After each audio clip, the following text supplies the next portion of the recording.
dengan nama saya Fahri Putra dengan NIM C1D1220111. Saya dari Prodi Bisnis Digital, Fakultas Ekonomi dan Bisnis, Universitas Jambi. Pada kesempatan kali ini saya akan menjelaskan secara sederhana tentang pemasaran teknologi keamanan pada internet dan data. Langsung saja ke slide pertama. Di slide pertama, ini ada tipe transaksi dalam pemasaran internet. Itu terbagi menjadi 10. Pertama ada e-commerce atau perdagangan elektronik, adalah penjualan produk atau layanan secara online melalui toko daring. Yang kedua ada pembayaran online, yaitu adalah proses pembayaran produk atau layanan melalui gateway pembayaran elektronik seperti credit card, e-wallet, atau transfer bank online. Yang ketiga ada pemasaran afiliasi, menghasilkan pendapatan dengan mempromosikan produk atau layanan orang lain dan menerima komisi dari setiap penjualan atau tindakan yang dihasilkan. Yang keempat, periklanan online, menampilkan iklan berbayar di situs web atau platform online untuk menghasilkan pendapatan. Yang kelima ada pemasaran email, yaitu mengirim email pemasaran kepada pelanggan atau prospek untuk mempromosikan produk atau layanan. Yang keenam ada pemasaran media sosial, yaitu menggunakan platform media sosial seperti Facebook, Instagram, Twitter, dan lainnya untuk membangun merek dan berinteraksi dengan pelanggan. Selanjutnya ada pemasaran konten, yaitu membuat dan membagi konten yang relevan untuk menarik pengunjung ke situs web atau platform online Anda. Selanjutnya ada pemasaran viral, menciptakan konten yang dapat dengan cepat menyebar melalui internet, seringkali melalui berbagai sosial atau rekomendasi teman. Yang kesembilan, pemasaran influencer, menggunakan influencer atau tokoh yang terkenal di media sosial untuk mempromosikan produk atau layanan Anda. Yang terakhir adalah pemasaran pencarian, yaitu meningkatkan visibilitas situs web Anda di mesin pencarian seperti Google melalui optimisasi mesin pencarian SEO dan iklan berbayar SEM. Selanjutnya ada ancaman keamanan internet.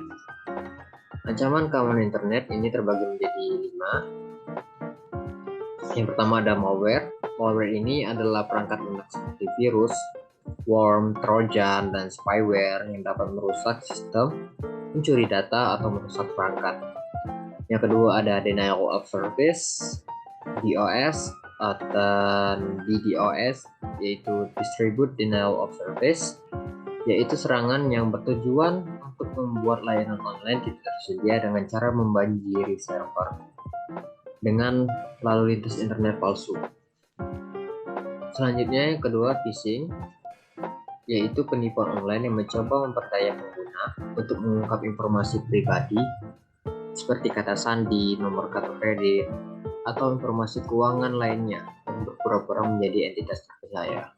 Selanjutnya ada peretasan atau hacking, yaitu upaya untuk mengakses ilegal sistem atau data yang dilindungi oleh peretas yang tidak sah. Yang terakhir, man in the middle, yaitu serangan di mana penyerangan mencuri atau memanipulasi data yang dikirim antara dua pihak yang berkomunikasi tanpa sepengetahuan mereka. Selanjutnya, yaitu ada teknologi keamanan data. Teknologi keamanan data adalah seperangkat metode perangkat keras, perangkat lunak, dan praktik yang dirancang untuk melindungi informasi dan data dari akses yang tidak sah, perubahan, atau kerusakan. Tujuan utama teknologi keamanan data adalah menjaga kerahasiaan, integrasi, dan ketersediaan data, serta mencegah potensi ancaman yang dapat mengancam keamanan informasi. Selanjutnya, Electronic Data Interchange, yang disingkat EDI, yaitu sistem otomatis untuk pertukaran dokumen bisnis antar organisasi dengan menggunakan format elektronik standar.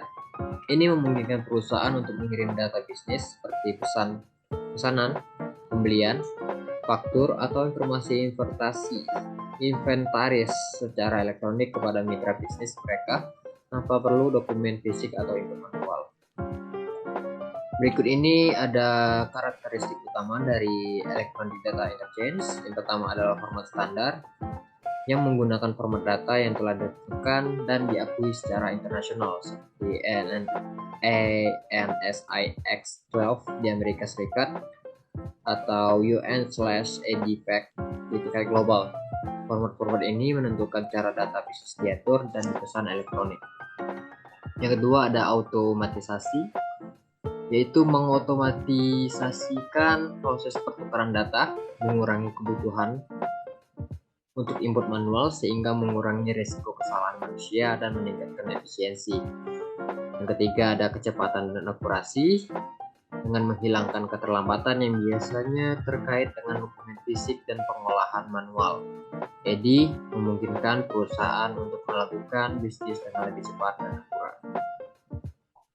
Yang keempat, keamanan. Protokol keamanan digunakan dalam EDI untuk melindungi data yang transmisikan dari akses yang tidak sah atau perubahan selama proses pertukaran. Yang terakhir ada integrasi sistem. EDI dapat diintegrasikan dengan sistem bisnis internal perusahaan, memungkinkan data untuk mengalir dengan mulus dari dan ke sistem perusahaan. Selanjutnya ada kerangka kerja 7C. Kerangka kerja 7C yang digunakan untuk merancang antarmuka pengguna atau UI yang efektif dan memenuhi kebutuhan pengguna. Ini terdiri dari 7 elemen utama yang harus dipertimbangkan dalam desain UI. Berikut ada penjelasan singkat tentang masing-masing elemen 7C. Pertama ada konteks. Ini mengacu pada pemahaman desainer tentang konteks atau latar belakang penggunaan aplikasi atau situs web. Desainer perlu memahami siapa pengguna, potensialnya, apa yang mereka coba capai, dan di mana mereka akan menggunakan produk ini. Yang kedua ada konten. Konten adalah apa yang dilihat dan diakses oleh pengguna. Ini termasuk teks, gambar, video, dan elemen-elemen lain yang berkontribusi pada pengalaman pengguna. Konten harus informatif, relevan, dan mudah diakses. Yang ketiga ada komunikasi. Yang ketiga ada komunitas. Ini mencakup elemen-elemen sosial dan interaksi antar pengguna seperti fitur komentar, forum, atau kemampuan berbagi konten. Mempertimbangkan bagaimana pengguna berinteraksi dengan komunitas adalah penting. Yang keempat, customization. Ini berarti memberikan pengguna kemampuan untuk mengatur dan menyesuaikan antarmuka sesuai dengan preferensi mereka. Ini bisa berupa pengaturan tampilan, tema, atau preferensi lain yang memungkinkan pengguna mengendalikan konten. Selanjutnya ada communication atau komunikasi. Desain harus memungkinkan pengguna berkomunikasi dengan sistem atau dengan pengguna lain dengan mudah. Ini termasuk formulir kontak, pesan, notifikasi, dan cara lain untuk berinteraksi. Yang kedua ada commerce, perdagangan. Jika desain melibatkan aspek perdagangan seperti e-commerce, maka pengguna harus melakukan pembelian, melihat produk, dan mengelola transaksi dengan mudah. Proses transaksi harus transparan dan aman. Yang ketiga, konektivitas. Yang terakhir, konektivitas. Ini mengacu pada bagaimana antarmuka berhubungan dengan sumber daya atau layanan lainnya. Misalnya bagaimana antarmuka berintegrasi dengan API, pihak ketiga, atau layanan eksternal. Konektivitas yang baik dapat meningkatkan fungsionalitas dan nilai produk. Sekian yang dapat saya sampaikan. Kurangnya saya mohon maaf. Saya Assalamualaikum warahmatullahi wabarakatuh.